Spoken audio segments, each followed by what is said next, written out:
The centre's been around a very long time. It's a fairly significant institution in a way here in Victoria, and it represents the interests of children, young people and families and the organisations that serve them every day.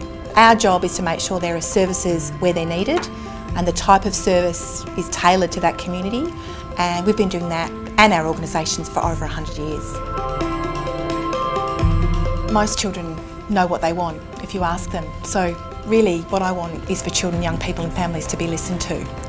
It's only then that kids will thrive, they'll get the right education and the right supports that they need through their carers, through their families, through their workers and through good government policy.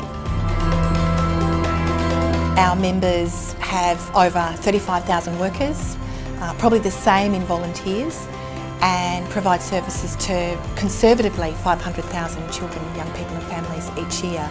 It's extraordinary work, and it's a privilege for us to be working with them who do such incredible work every day.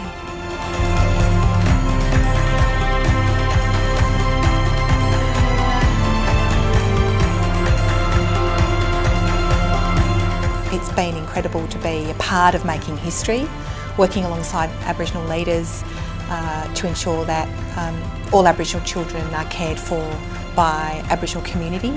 The signing of the very first and only Aboriginal Children's Agreement here in Victoria was remarkable. Today we've got a greater focus on children's identity and culture and understanding the importance of that in keeping them safe, but also for them to be able to grow up into strong Aboriginal young people. When the first treaty bill got across the line, I think that the Centre for Excellence actually were one of the first to put their hand up to support the treaty bill.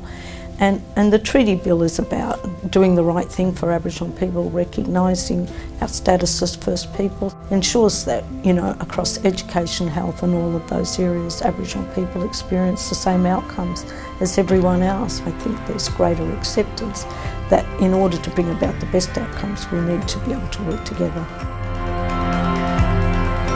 The Our Call event was incredible, listening to young people without the jargon, without the sector speak, and for us to be guided by them. There needs to be more young people who are on panels like this who can advocate and speak on behalf of what is really happening in the system today and how we can change that. So thank you.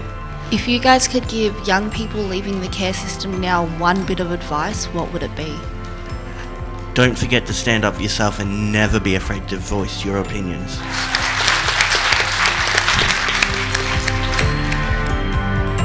It's really important to give young people the best shot at life. Homestretch is the way to give people a home, somewhere that they can stay past the age of 18.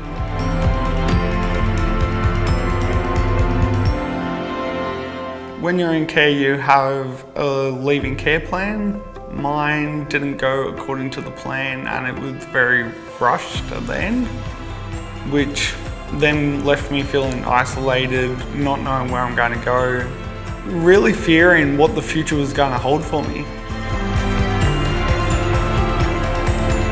With the implementation of Homestretch, it should give young people a chance to still be young people and move into that adulthood a lot easier. It's a massive step forward in the right direction. If I had this support back then, I would have been 4 years ahead of where I am now. Less than 1% of care leavers go on to higher education here in Victoria. Our job is to knock down all those barriers with our organisations and with government so that kids don't feel stigmatised. Raising Expectations is a philanthropic funded project that brings together universities and our organisations and care leavers to basically fast track them into universities or higher education.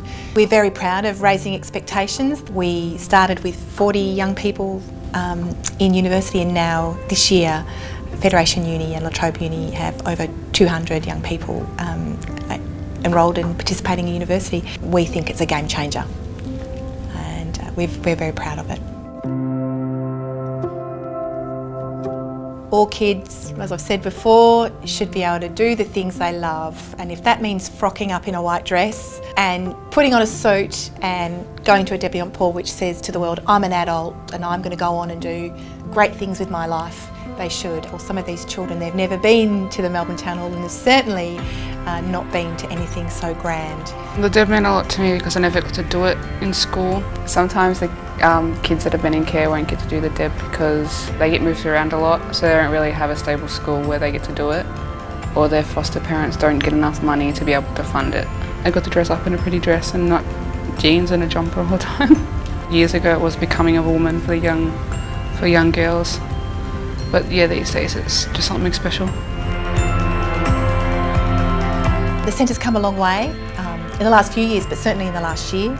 We'll continue to advocate strongly for children and the organisations that work with them, but also to ensure that whatever we're doing is based in evidence and that it's set up for success, and working alongside our sector agencies to gather information about what works and then send that back out into the sector for that to be utilised. I'm really thrilled to still be doing such an amazing job here at the centre and to be working with such a terrific team of people who do great work, but more importantly, I'm grateful to be working alongside such fantastic organisations who do really great work every day, and hopefully we will continue to be able to strive together to continue to improve the lives of vulnerable kids and families and our carers around Victoria, so that next year we can talk about the even bigger and better achievements of this amazing sector.